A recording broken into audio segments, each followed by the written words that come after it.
Oke, Bapak. Assalamualaikum warahmatullahi wabarakatuh. Waalaikumsalam warahmatullahi wabarakatuh. Apa kabar, Pak Suhari?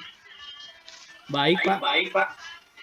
Pak Suhari adalah guru SMA 2 Harga Bengkulu Utara, Pak ya? Iya, Pak. Oke, guru SMA Pak Suhari, guru SMA 2 Bengkulu Utara.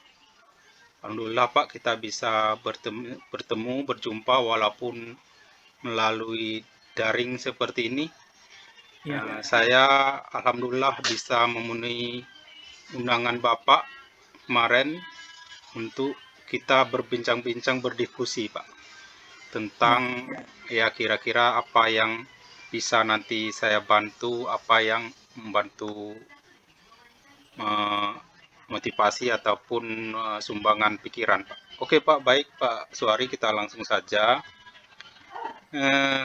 Apa, Pak, topik yang akan kita diskusikan kali ini, Pak? Ya, mungkin tentang karena saya posisi staf pengajar ya, guru fisika di SMA Negeri 5 Utara ini.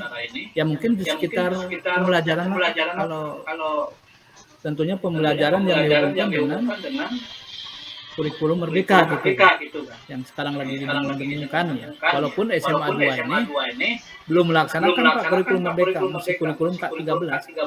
Oke, baik, Pak Suari. Tapi sebelumnya Pak, kalau Bapak menanyakan tentang kurikulum merdeka, ya maaf ngomong, kami di SMA Negeri 2 ini, baik guru-gurunya juga wakil kurikulum, ya, wakil kepala sekolah bagian kurikulum itu belum ada pelatihan-pelatihan.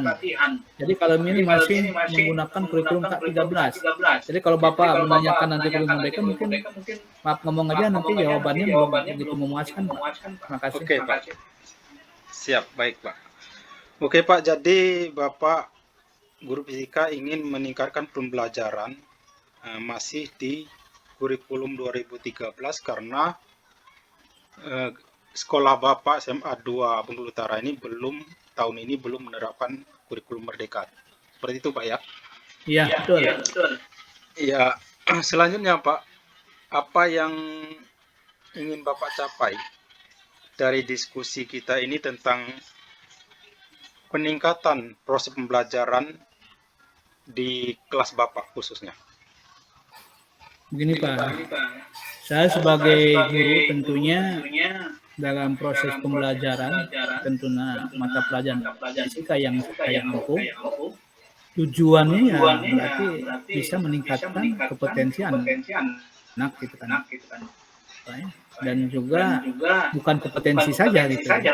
Proses pembelajaran ya, artinya dalam hal ini bukan nilai yang didapat, adalah pertama nilai-nilai karakter ya.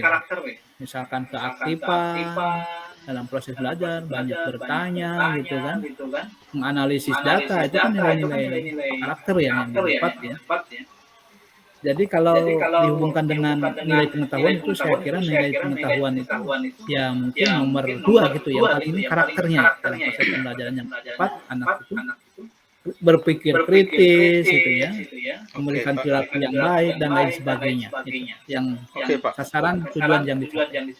Oke, Pak. Jadi yang Bapak ingin capai, yang Bapak ingin wujudkan adalah kompetensi proses pembelajaran, ada lagi karakter, keaktifan, analisis data, dan yang lainnya. Ya, itu yang paling utama. Iya. Masih ada lagi, Pak, kira-kira?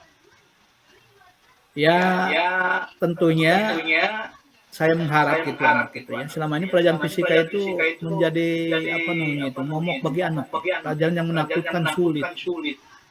Jadi saya ini menginginkan anak itu senang belajar fisika karena memang fisika itu menyenangkan pada prinsipnya. Mungkin anak itu mengatakan sulit itu mungkin guru dalam menyampaikan metode yang digunakan mungkin belum tepat. Oke. Ya, baik, Pak.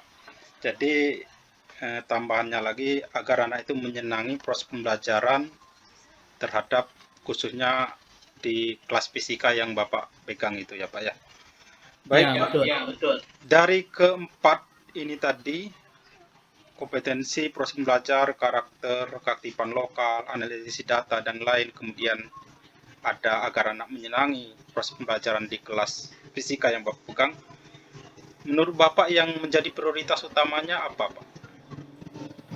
Yang menjadi prioritas tentunya yang saya sebutkan pertama tadi, memiliki karakter berpikir kritis, berdiskusi, aktif dalam melakukan demonstrasi, menganalisis data. Nah, itu yang paling prioritas.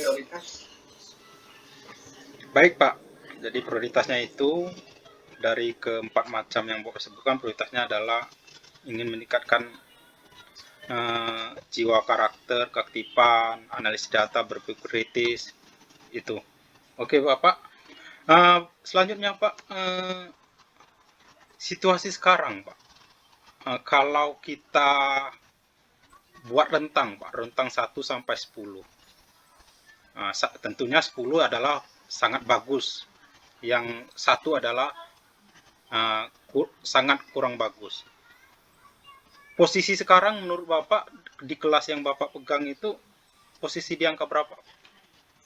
Gini Pak ya. Kami kan di sekolah itu kan menerapkan ada kriteria ketuntasan minimal ya, ada KKM gitu. Ya. Itu KKM sekolah kami, gitu, SMA Negeri 2 Bengkulu Utara itu 80 ya, karena menggunakan nilai 80 yang nilai 10 sampai 100. Kalau saya mengharapkan memang anak itu kalau nilai di bawah KKM kan tidak naik kelas. Iya. Itu kan? Jadi anak itu harus bisa mencapai nilai 80 minimal itu. Jadi minimal 80 saya sudah cukup bagi anak yang penangkapannya lambat. Gitu. Saya nggak mengatakan anak itu pintar bodoh ya, mungkin pintar bodoh itu dalam hal penangkapan. Jadi target yang mau dicapai ya supaya naik kelas nanti, jangan sampai naik kelas itu 80. Oke, Bapak menginginkan harapannya nanti adalah nilai 80 di kelas Bapak. Nilai 80 itu nilai yang menurut Bapak yang seperti apa? Mencapai nilai 80 yang Bapak sampaikan itu seperti apa? Nilai 80 itu kan di pembelajaran SMA itu kan ada dua kan. Ada nilai pengetahuan, ada nilai keterampilan. Dua-duanya harus minimal 80. Nilai 80 itu didapat kalau pengetahuan tentunya dari pertama yang saat dilakukan saat pembelajaran ya.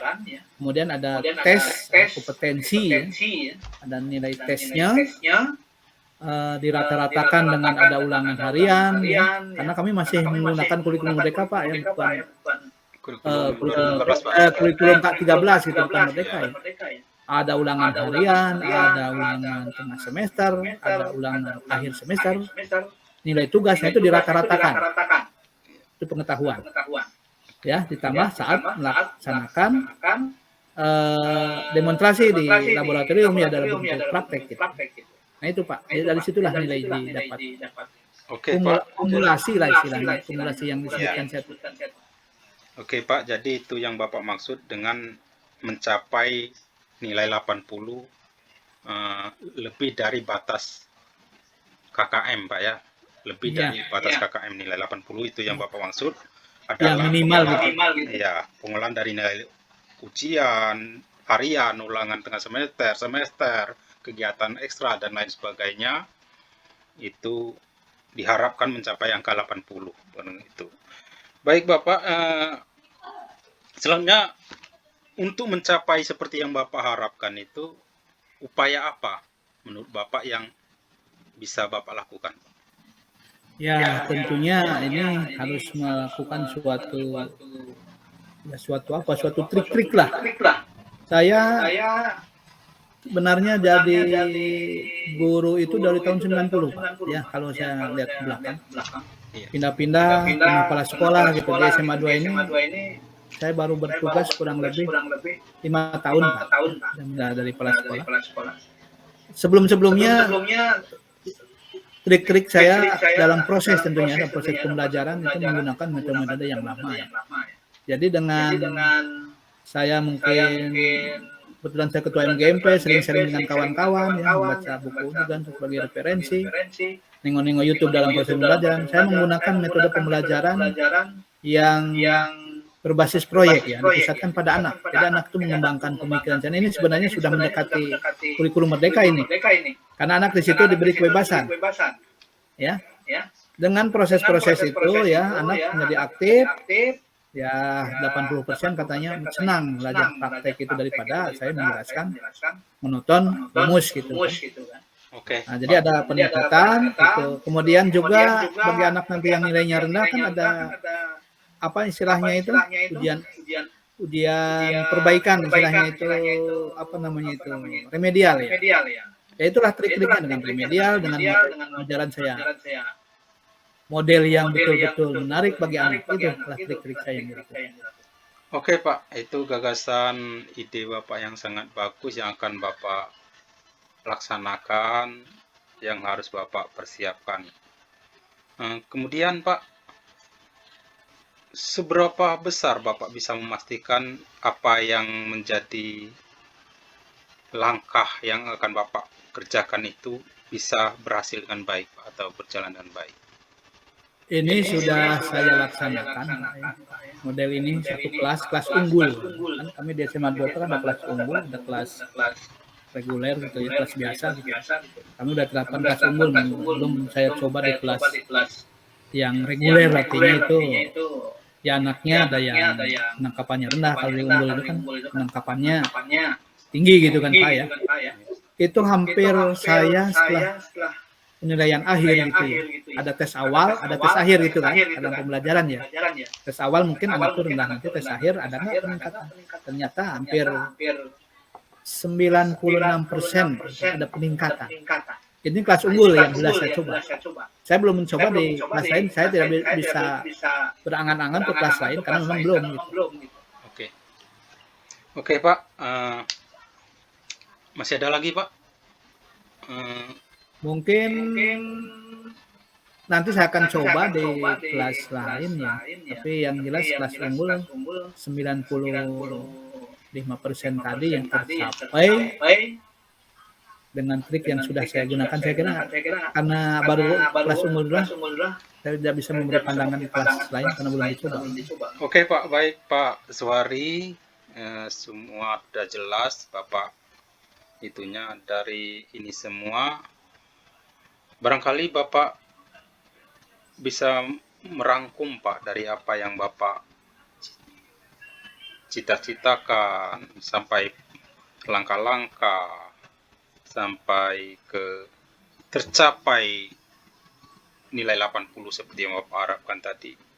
Bisa Bapak rangkum langkah Bapak ke depannya bagaimana Pak? Nah, jadi memang dalam proses pembelajaran ya, memang kita harus merubah paradigma gitu dari model lama ke model baru. Terutama khusus mata pelajaran fisika ya.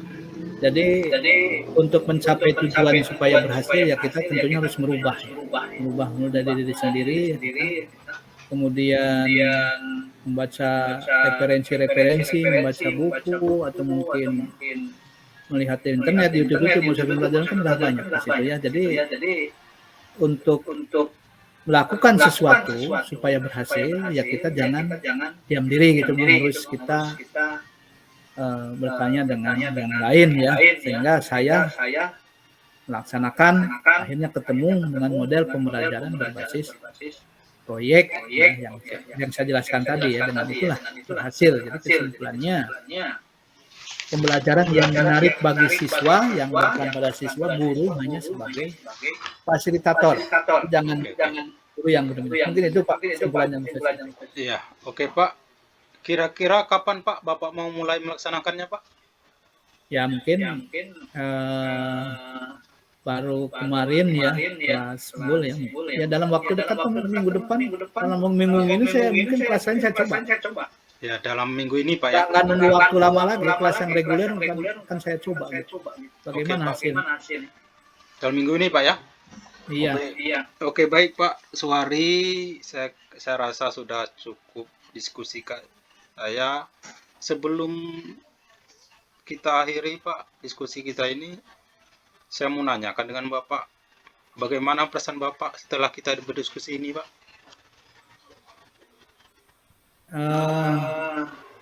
Maksud Bapak kurang jelas nih. Bagaimana perasaannya Bapak setelah kita berdiskusi ini dari awal sampai ini tadi, sampai Bapak menentukan waktu? Ya, merasa senang, rileks gitu kan.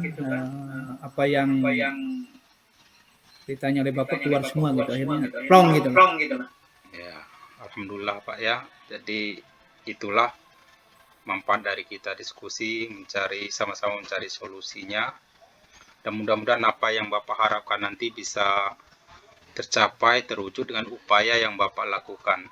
Oke, baik Pak Suari, terus semangat, berupaya sesuai dengan langkah-langkah yang Bapak tadi sebutkan. Saya mendukung kita selalu berkomunikasi. Kalau kiranya ada yang bisa saya bantu, ya Bapak nggak usah sungkan-sungkan untuk berkomunikasi dengan saya. Itu saja Pak. Ada lagi Pak yang bisa saya bantu kira-kira Pak? Saya kira cukup Pak. Oke. Mungkin bantuan dari Bapak nanti Bapak untuk mensupervisi aja gitu. Oke, terima kasih Pak. Insya Allah saya akan siap selalu untuk datang memonitoring, melihat jika nanti Bapak membutuhkan, saya akan siap untuk hadir Pak. Terima kasih banyak Pak Suari. Mudah-mudahan apa yang Bapak harapkan bisa tercapai, dan saya terima kasih sudah diundang. Mudah-mudahan kita selalu bisa berkomunikasi dengan baik Pak.